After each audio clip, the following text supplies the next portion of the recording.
nosso livro, a nossa história é faz de conta ou é faz acontecer. No nosso livro, a nossa história é faz de conta ou é faz acontecer. No nosso livro, a nossa história é faz de conta ou é faz acontecer. No nosso livro, a nossa história é faz de conta ou é faz acontecer.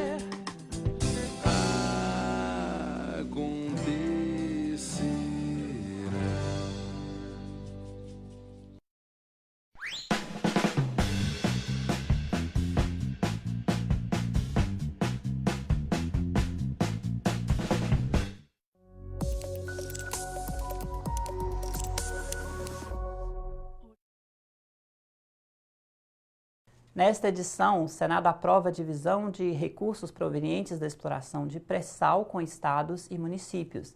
E ainda, nossa coluna de oportunidades destaca como analisar a avaliação do curso superior antes da escolha. E os destaques do esporte. Agora, no Jornal Super News.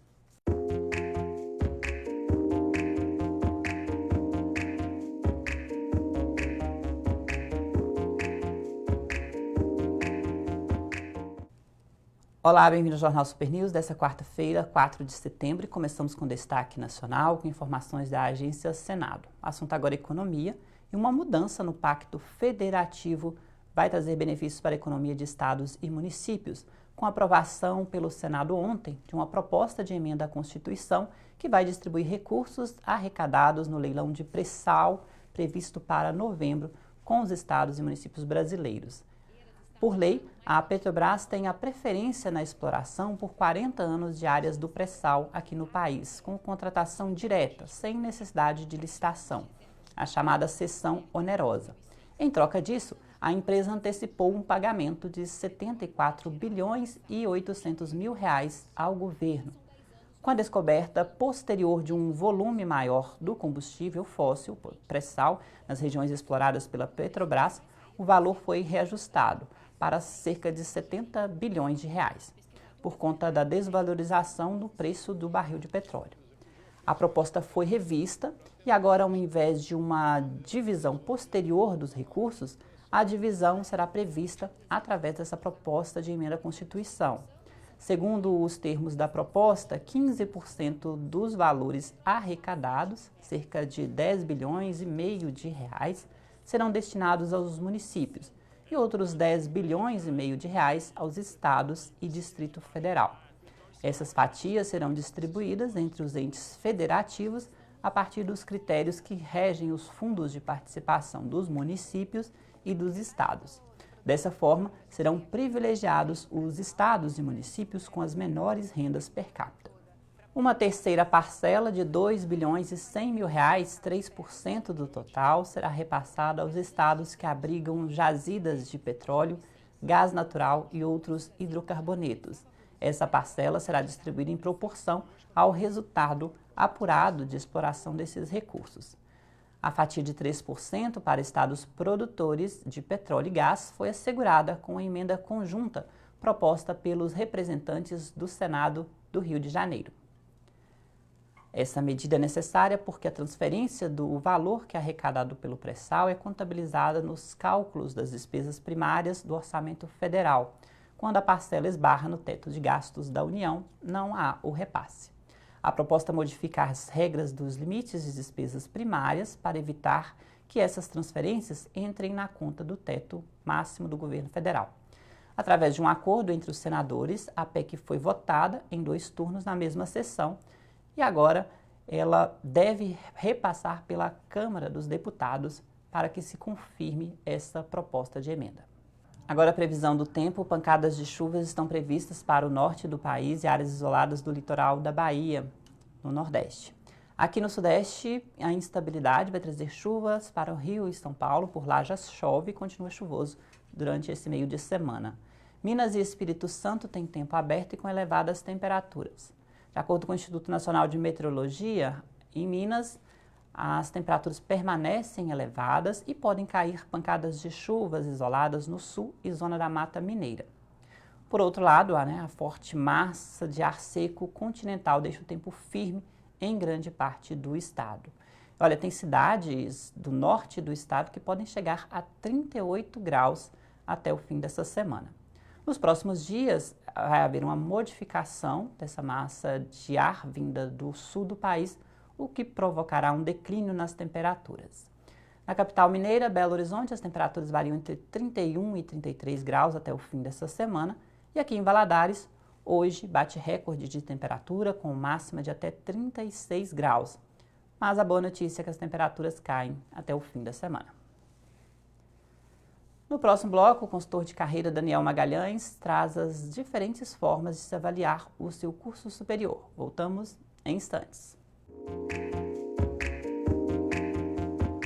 Vem aí, músicas, eventos, entrevistas, comportamentos, compras, viagens, vendas e muito mais. Vem aí, Balada 10 TV com Daniel Andrade e Ingrid Mori. Todas as terças e quintas, às 21 horas, na Super ITV e no nosso site, balada10.tv. Curta o que a gente compartilha. Vem aí, um programa igual, mas diferente. Balada 10 TV. A gente se vê. Oferecimento Wizard, Ideal Viagens, GV Pirotecnia, Autoescola Progresso, Calçada do Espeto, Casa da Pizza, GV Borracha, Space Cell, Arsocan, Fábrica dos Sonhos, Jornal Guia Leste e Tendência.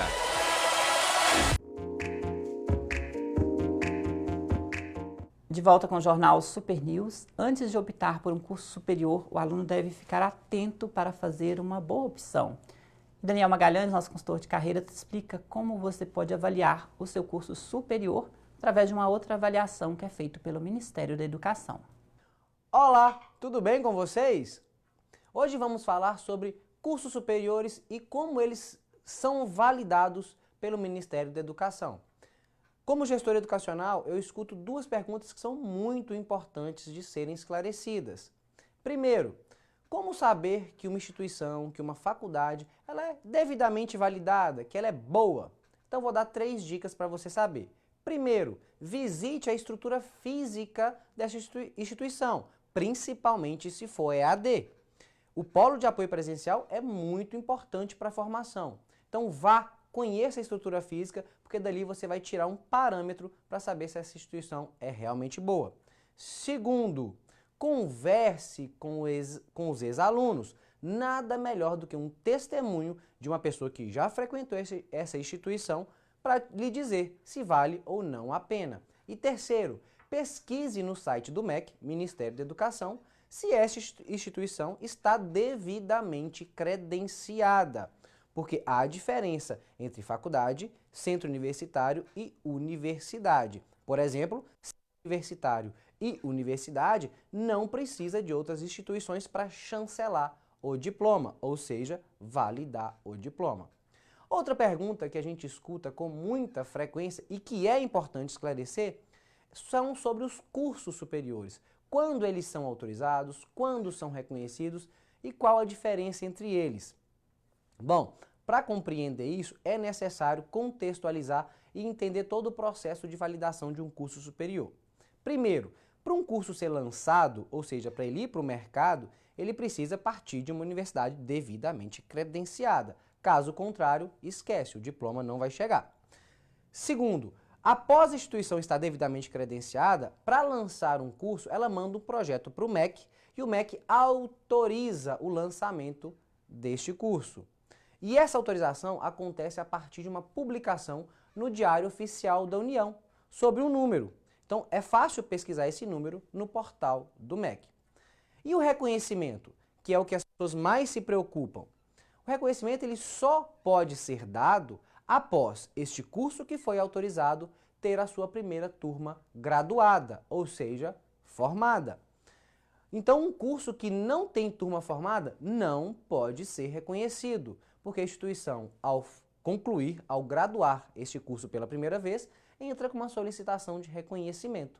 E este reconhecimento, assim como a autorização, também é publicado no Diário Oficial da União, sob um número diferente da autorização. Tá ok? Então é importante compreender para não confundir as coisas.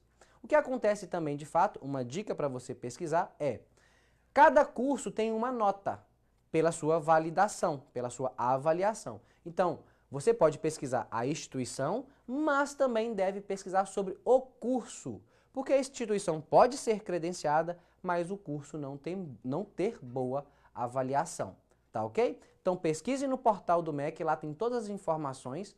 Ah, e uma dica, tem instituição também que divulga muito as notas do curso. É importante você certificar que esta informação é verdadeira, tá ok? Não seja enganado, escolha bons cursos, porque uma boa formação acadêmica vai te ajudar muito na sua carreira profissional, tá ok? Um abraço, fiquem com Deus e tchau, tchau. No próximo bloco, os destaques do esporte. Voltamos em instantes. A Super Telecom tem uma nova promoção para você. Internet 50 mega mais 123 canais de TV por apenas R$ 128,20. E você ainda ganha acesso ao nosso aplicativo Super Play. 50 mega de internet para surfar com a velocidade e estabilidade que só a Super oferece. E o novo app Super Play para curtir filmes, séries, esportes e conteúdo infantil no seu celular, tablet e qualquer dispositivo Android. Aproveite por tempo limitado. Assine já pelo WhatsApp 99990 4395. De volta com o Jornal Super News e agora os destaques do esporte com Luiz Gustavo.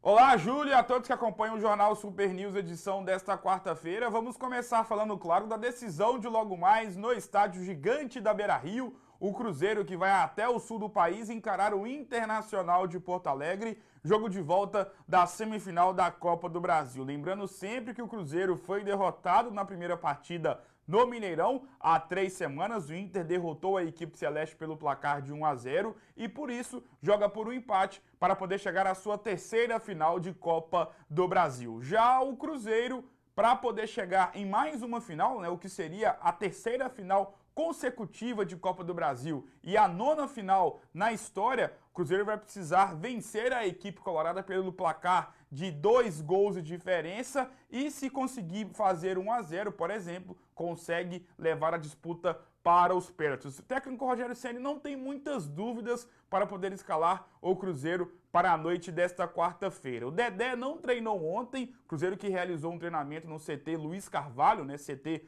da equipe do Grêmio, e por isso talvez essa seja a única dúvida, né, em relação à zaga, se o Dedé vai ou não para o jogo. Sendo assim, a provável escalação do Cruzeiro é Fábio, Edilson, Dedé ou Léo, Fabrício Bruno e Egídio na lateral esquerda, a dupla de volantes com Henrique e Robinho, Thiago Neves, Pedro Rocha, Marquinhos Gabriel e Fred na frente. Essa é a provável escalação do Cruzeiro para o duelo de logo mais contra o Internacional. O Cruzeiro que vai ter que ter um jogo de estratégia, vai ter que ser paciente. No meu modo de ver, não será necessário partir para cima logo de cara, porque a gente sabe que se o Cruzeiro sofrer um gol, as coisas ficarão ainda mais complicadas, mais do que já estão complicadas, já que o Internacional tem a vantagem, né, por ter vencido o primeiro confronto pelo placar de 1-0. Vamos aguardar e amanhã, aqui no Super News, você vai ficar sabendo, né, de toda a análise de Internacional e Cruzeiro. Lembrando que do outro lado, né, na outra perna da semifinal da Copa do Brasil, temos o duelo de Atlético Paranaense contra a equipe do Grêmio. O jogo será disputado hoje às 7h15 da noite na Arena da Baixada. O Grêmio venceu o primeiro confronto pelo placar de 2-0 jogando em casa e por isso está muito bem obrigado para poder se classificar para a semifinal, para a final, perdão, de Copa do Brasil. Falando agora do Atlético, né? O Galo que ontem tem uma novidade, né, no seu CT, no seu elenco. O goleiro Wilson, ex-Coritiba e ex-Figueirense, foi apresentado na cidade do Galo. Existiu muita dúvida acerca dessa contratação. Afinal de contas, o Atlético tem o Vitor, né, que está no estaleiro, ainda não voltou a campo. O Cleiton, que vinha muito bem e foi servir a seleção brasileira sub-23. E o goleiro Fernando, da base. Mas parece que o Atlético não confia tanto no goleiro da base, né, no caso, claro, o Fernando e trouxe o Wilson para poder ficar no elenco atleticano até o final desta temporada. Portanto, o Wilson que foi apresentado no CT, na Cidade do Galo ontem, inclusive até o Rui Costa, diretor de futebol do Atlético, deu alguns esclarecimentos, né, já que gerou muita dúvida essa contratação do goleiro Wilson. Falar, claro, também do Valadares Esporte Clube, né, que continua sua preparação para mais uma rodada do Campeonato Mineiro da 2ª Divisão, VEC, que é líder do seu grupo, Grupo C, e só vitória, né? São 10 pontos, 3 vitórias e apenas um empate. O VEC, que está invicto na edição de 2019 do Campeonato Mineiro da 2ª Divisão. É isso aí, Júlio, e eu volto em uma próxima oportunidade. Até lá! Obrigado, Gustavo. O Jornal Super News fica por aqui. Até amanhã.